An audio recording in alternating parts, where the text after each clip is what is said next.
Usai putusan pra-peradilan yang membebaskan Peggy Setiawan, muncul pertanyaan bagaimana efek Peggy bebas dan langkah hukum terpidana lain. Kita langsung saja berbincang dengan Sugianti, kuasa hukum Peggy Setiawan. Sudah bergabung juga Peggy Setiawan di layar Sapa Indonesia Malam Kompas TV. Juga ada Otto Hasibuan, kuasa hukum terpidana kasus Vina, dan Irjen Purnawirawan Anton Carlian, mantan Kapolda Jawa Barat. Selamat malam. Mas Peggy, Malam. Bu Yanti, Rizka. Mbak Otto, Malam, Mbak Pak Rizka. Anton. Selamat malam semuanya. Selamat malam. Saya tentu ke Mas Peggy dulu. Mas Peggy, istirahatnya cukup setelah bebas? Pertama, Assalamualaikum warahmatullahi wabarakatuh. Untuk Waalaikumsalam. istirahat sejauh ini masih belum sih, masih kurang. Masih belum istirahat ya, tapi sudah pulang ke Cirebon kan ya? Bagaimana apa yang ada di pikirannya Mas Peggy saat melihat kembali rumah yang tidak ditemui selama 49 hari ini? Alhamdulillah itu terasa seperti mimpi. Saya sangat bahagia, sangat tidak bisa digambarkan kata. Pokoknya saya seperti mimpi aja, pokoknya sangat luar biasa bangga. Tampaknya Terharu. ya, Mas Peggy tampaknya masih terharu ya. Ya terharu banget. Alhamdulillah. Bagaimana Mas Peggy melihat perjuangan tim kuasa hukum dan juga Mas Peggy sampai ada di titik ini? Sangat luar biasa. Saya sangat mengapresiasi dari pihak PH saya, itu sangat berjuang mati-matian. Siang malam mereka berjuang luar biasa. Saya sangat bangga memiliki mereka semua. Bangga sekali. Saya melihat Mas Peggy saat ini terharu, saya teringat momen pada saat awal konferensi pers. Di saat itu masih teringat wajah Mas Peggy mengatakan bahwa memberikan kode bukan Mas Peggy pelakunya pada saat itu, begitu ya Mas Peggy.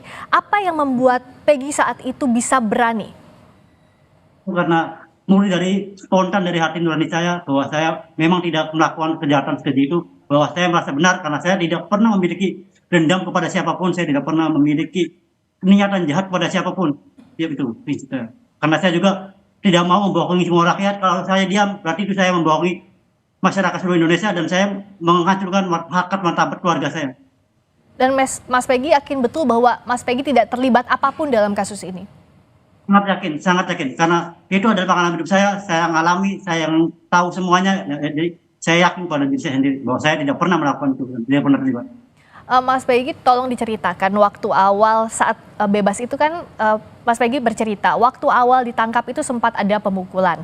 Tapi juga tadi di petang tadi Mas Peggy bilang bahwa kalau dari tahanan, polisi di tahanan itu semakin lama memberikan perlakuan yang baik. Nah, bagaimana perbedaan perlakuan yang dirasakan selama 49 hari ini, Mas Peggy?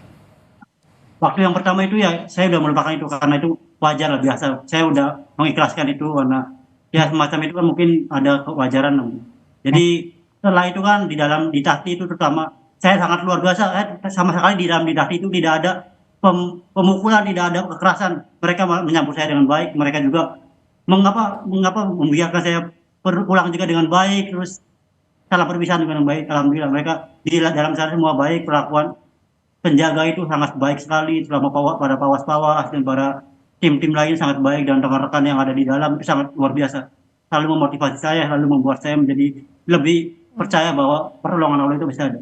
Jadi mohon maaf waktu Mas Peggy cerita bahwa ada sempat dipukul di bagian mata atau sempat dibekap dengan plastik, itu akan bersama dengan kuasa hukum, akankah itu dilaporkan kembali perbuatan tidak menyenangkan itu atau seperti apa?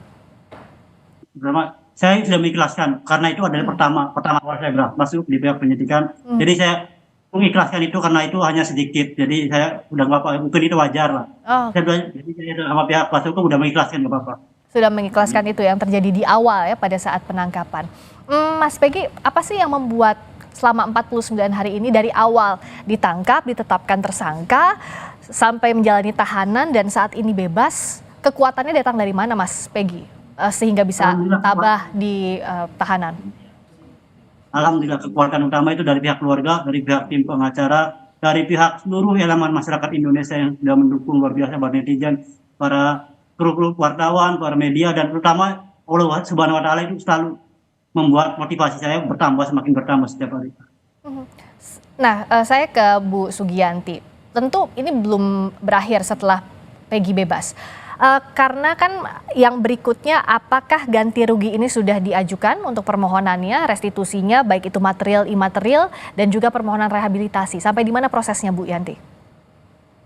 Sebenarnya sejauh ini kami dari tim kuasa hukum belum membicarakan dengan pasti apakah kita akan mengajukan gugatan ganti rugi atau tidak. Memang itu di dalam putusan ada disampaikan bahwa rehabilitasi dan ganti rugi itu bisa dilakukan oleh pemohon pra peradilan yaitu Peggy Setiawan.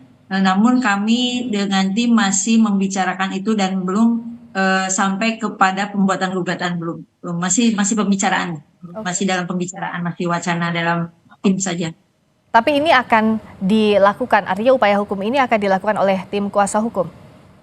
Nah, kalau tim mungkin akan ke arah situ karena memang ini adalah gugatan perdata, tapi kami pun akan meminta persetujuan dari keluarga apakah memang akan diajukan ganti rugi tersebut atau tidak. Mungkin kami akan kembali juga nanti berkoordinasi dengan keluarga. Oke, kalau ini tidak hanya Peggy Setiawan setelah mendapatkan putusan pra peradilan yang membatalkan demi hukum status tersangkanya, saya ke Bang Oto. Bagaimana dengan terpidana lain di kasus ini? Apakah putusan pra peradilan ini dijadikan novum atau bukti baru untuk melakukan langkah hukum berikutnya, PK misalnya? Ya, saya pikir ya, pertama saya ucapkan selamat dulu nih sama Peggy ya, yang sudah bebas ya.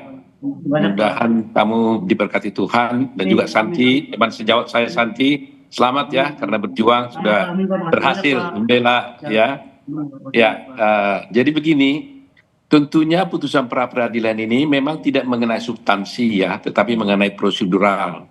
Namun demikian, karena di dalam putusan itu juga ada amar putusan yang mengatakan bahwa memerintahkan pihak kepolisian itu agar tidak melanjutkan penyidikan terhadap Peggy. Ya. Nah, sehingga menjadi pertanyaan kita adalah sebenarnya Peggy ini ada nggak sebenarnya dalam kasus ini? Kan menjadi pertanyaan kita ini sekarang. Nah, kalau nanti polisi nanti tidak jadi melanjutkan penyidikan terhadap kasusnya Peggy karena sudah dibatalkan tersangkanya, lantas bagaimana skenario yang ada di dalam dakwaan jaksa selama ini? Dakwaan jaksa selama ini mengatakan ada peran 11 orang melakukan pembunuhan berencana terhadap Vina. Nah, kalau 3 orang itu tidak ada terpenggal, 2 orang sudah fiktif, tambah 1 orang Peggy ini tidak jelas lagi urusannya. Lantas bagaimana terjadi suatu peristiwa pidana yang orangnya sendiri hanya 8, tapi dituduhkan ada 11 orang. Nah, ini saya kira akan baik juga akan menjadi bahan buat kami untuk mengajukan PK terhadap terpidana yang 5 orang. Walaupun sebenarnya dengan bukti-bukti yang ada pun menurut kami sudah cukup telak lah bahwa dengan adanya dua dinyatakan sebagai fiktif, maka ini sudah cukup alasan sebenarnya untuk mengatakan bahwa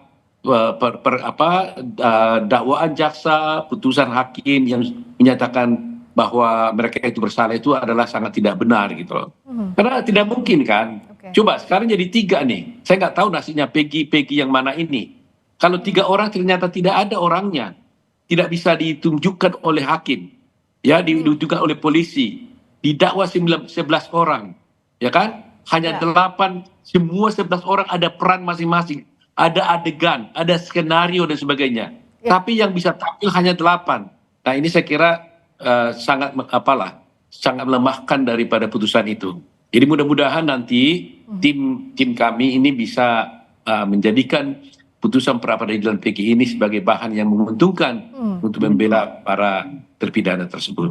Bang Oto ini menangani 5 terpidana, betul ya? Saya konfirmasi kembali. Betul. Nah, dari yang sejauh ini paling mungkin dilakukan dalam waktu dekat dari sejumlah opsi yang masih digodok, Bang Oto, apakah mengajukan PK terlebih dahulu atau mendorong polisi untuk membuka kasus ini dari awal, penyelidikan bahkan sejak awal atau penyidikan sejak awal? Seperti yang saya katakan beberapa waktu dalam wawancara saya, memang fenomena penegakan hukum kita ini kan sekarang ini sangat luar biasa, kurang berpihak kepada rakyat dan keadilan.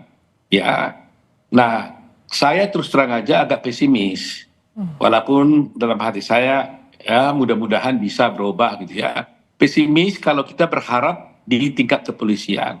Dari dulu saya katakan urusan ini polisi bisa salah, jaksa bisa salah, tapi hakim tidak boleh salah. Nah, ini terbukti. Adapun proses-proses yang dipaksakan oleh kepolisian untuk mempersangkakan Peggy, akhirnya hakim lain memutuskan bahwa itu adalah tidak benar. Nah, kalau kita sekarang berharap kepada polisi, apakah masih bisa? Ya, saya sebagai warga negara Indonesia bisa saja berharap, tapi saya pesimis. Kalau menggantungkan ini kepada itikat baik dan kemauan daripada polisi untuk memperbaiki ini. Nah, oleh karena itu, saya minta kepada Ketua Mahkamah Agung terus untuk bisa mengawal, memberikan kekuatan pada hakim-hakim nanti. Kalau sampai perkara ini berjalan supaya hakimlah yang bisa meluruskan semua persoalan-persoalan ini.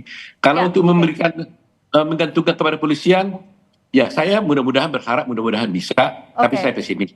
Nah, saya ke Pak Anton karena akhirnya ada tanda tanya kepada polisi, apakah mungkin bahwa ini dilakukan investigasi sejak awal lagi, membuka kembali kasus ini dari awal sehingga terang benderang, tidak ada lagi kasus salah tangkap dalam kasus pembunuhan Vina ini, Pak Anton?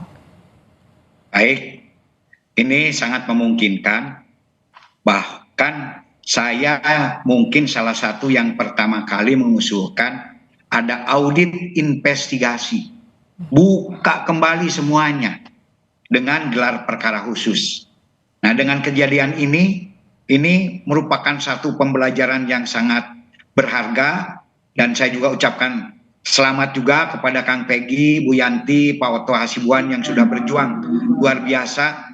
Ya, saya sebetulnya sedih dan kecewa karena saya mantan penyidik gitu kan. Mantan penyidik, makanya di sini walaupun saya mantan, saya meminta maaf kepada keluarga. Terima kasih banyak Pak, semoga ya saya salam buat keluarga Pak, ya, keluarga Pak Institusi kepolisian. Masalah ini kita kembali itu sangat memungkinkan untuk di kepolisian bisa audit investigasi. Di audit investigasi itu di gelar perkara khusus itu akan direkonstruksi ulang, baik siapa tersangkanya, direkonstruksi pasalnya, direkonstruksi alat buktinya, direkonstruksi juga tentang rekonstruksi TKP. Nah, dari sana nanti baru diadakan audit penyidikan itu untuk di tingkat Polri. Tapi untuk di tingkat karena tadi dengan 5 tersangka yang lainnya di tingkat kejaksaan dan juga pengadilan itu ada eksaminasi.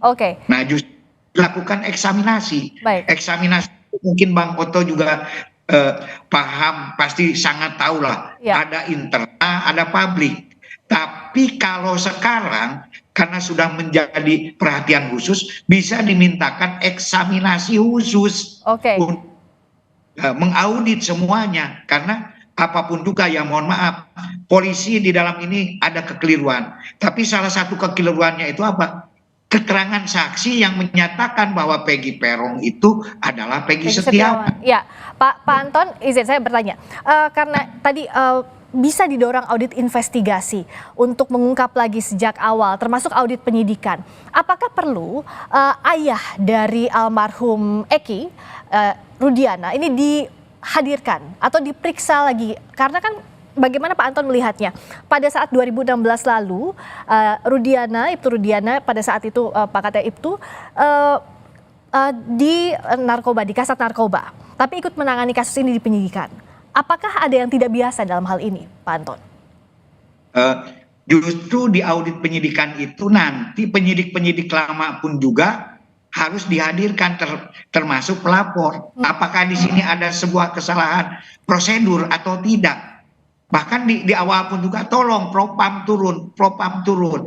Siapa yang tidak sesuai dengan prosedur agar segera ditindaklanjuti. Nah, apakah himbauan saya dari awal itu ditindaklanjuti dengan serius atau tidak? Karena ini bahaya. Karena apabila salah tangkap, saya dulu diwanti-wanti, itu adalah pelanggaran HAM yang serius. Dan apabila ada saksi yang menyatakan misalkan yang bukan tersangka dijadikan tersangka, itu diancam 242 sumpah palsu 9 tahun ancamannya. Saya sekali mengatakan demikian. Nah, justru di sini pun juga ini ada juga kesaksian yang mungkin harus diulangi lagi. harus direkonstruksi sehingga polisi pun juga jadi tersesat. Artinya Mohon Pak maaf, Anton, Pak Anton, kasus apakah jadi ini semuanya harus diaudit ulang, termasuk kenapa saya tanyakan soal ayah Eki, karena kan terakhir Pak Anton juga tadi menyebutkan soal Propam. Propam dan Itwasum sudah memeriksa ayah dari Eki dan dikatakan bahwa tidak ada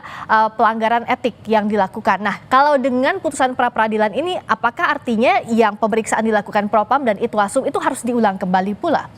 ya saya kira harus diulang karena ini adalah keputusan hukum yang final dan kita baru dibuka mata institusi kepolisian ada kekeliruan dalam proses penyidikan ini.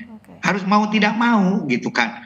Dan ini jangan sampai terulang kembali. Ini pembelajaran pahit. Ya saya juga malu sebetulnya, waduh kok begini adik-adik saya, bukan berarti saya lebih baik, tidak juga, tapi ini harus jadi satu cambuk yang luar biasa. Ya mungkin nanti dilibatkan juga komponen-komponen eksternal baik dari LSM atau lain-lain untuk bisa masuk tim audit penyidikan ini, termasuk Komponas, dan juga memang harus dikawal dengan serius sehingga bisa mendapatkan ya apapun juga. Dengan adanya ini otomatis trust publik kepada kepolisian akan menurun. Saya juga sangat sedih, Bang Oto saja udah nggak percaya coba sama Polri. Saya sedih sebetulnya, tapi insya Allah dengan keseriusan semua pihak, nah sehingga kita pun juga bisa meluruskan penyidikan ini sesuai yang diharapkan. Oke, Itu siapa yang harus memerintahkan untuk misalnya audit investigasi? Apakah Kapolri yang harus memerintahkan langsung? ya bisa Kapolri memerintahkan Kabar Reskrim karena ini ranah Kabar Reskrim, dan juga memerintahkan Irwasum, ada Itsus di 5 Itsus 5 gitu khusus untuk audit penyidikan. Jadi Irwasum yang bekerja sama dengan Bareskrim, kan ada Wasidik pengawasan penyidikan, tapi khusus untuk audit penyidikan itu ada di Irwasum. Bisa perintahkan agar betul-betul serius dan dikawal karena ini ditonton oleh seluruh masyarakat Indonesia gitu. Oke, kalau dari sisinya Peggy kan sekarang sudah bebas. Tapi ada terpidana lain yang saat ini juga akan mengajukan langkah hukum lainnya menyusul Peggy putusan pra peradilannya dikabulkan oleh hakim. Bagaimana Peggy memberikan semangat untuk terpidana lainnya, atau apa yang ingin Peggy sampaikan kepada terpidana lainnya yang juga saat ini sedang mencari keadilan dalam kasus Vina? Sama buat yang mau saya sampaikan kepada mereka semua, jika memang mereka tidak bersalah, ayo buktikan. Kita bangkit, jangan pernah takut kepada siapapun. Kalau kita benar, jangan pernah takut, ayo maju terus, meskipun taruhan nyawa sekalipun. Jangan pernah gentar, siapapun lawan kamu, ayo kita bangkit. Ungkapkan yang kebenaran, yang supaya yang benar tetap benar, yang salah tetap salah. Biar kita tegakkan keadilan. Allahu Akbar. Jadi berani untuk membuktikan, kalaupun tidak salah, yakin tidak salah, ayo sama-sama buktikan. Kalau dari Bu Sugianti, informasi juga kan akan memidanakan Aep dan Sudirman, akan melaporkan soal keterangan palsu. Ini sudah dilaporkan atau kapan akan dilaporkannya? Mungkin nanti nunggu Peggy istirahat dulu untuk 2 atau 1 minggu ke depan kita akan berbicara lagi dengan tim kuasa hukum yang lain. Apakah laporan akan dilaksanakan pada minggu depan atau langkahnya seperti apa? Mungkin nanti kita akan bicara lagi dengan tim. Saya berharap bahwa kepada 5 terpidana itu, kalau memang mereka tidak bersalah, tolong tadi Pak Anton juga udah bicara, dilakukan kembali pemeriksaan, karena memang ini ada pelapornya, maka harus dilakukan pemanggilan terlebih dahulu seperti yang kemarin ahli katakan. Kalau ada pelapor harus dilakukan pemanggilan terlebih dahulu kecuali memang tertangkap tangan seperti itu. Bang Oto juga yang membantu terpidana lainnya untuk mencari keadilan dalam kasus ini, di mana bisa memulai untuk mencari keadilan? Karena kan ada banyak spektrum yang sekarang harus dijalani. Satu, keadilan dari sisi korban. Korban tentu ingin tahu siapa yang sebenarnya membunuh Vina dan Eki. Tapi dari terpidana yang merasa bahwa dirinya tidak terlibat juga kan butuh untuk mencari keadilan. Bagaimana Bang Oto melihat ini? Jadi gini ya, tadi seperti yang dijelaskan Pak Anton, kan ada upaya usulan-usulan tadi agar polisi ini melakukan suatu eksaminasi dan sebagainya. Tapi bagi klien kami terpidana yang lain, ingat mereka itu hukumannya seumur hidup loh, ya nggak main-main gitu ya. Jadi ada 2 fase yang harus kita pikirkan, atau 2 hal. Pertama, apapun yang dilakukan polisi untuk memperbaiki dirinya tidak mengubah hukuman terhadap terpidana ini. Mau dihukum, mau disaksi apapun para penyidik ini nggak ada dampaknya kepada terpidana. Terpidana tetap terpidana dan itu dihukum seumur hidup.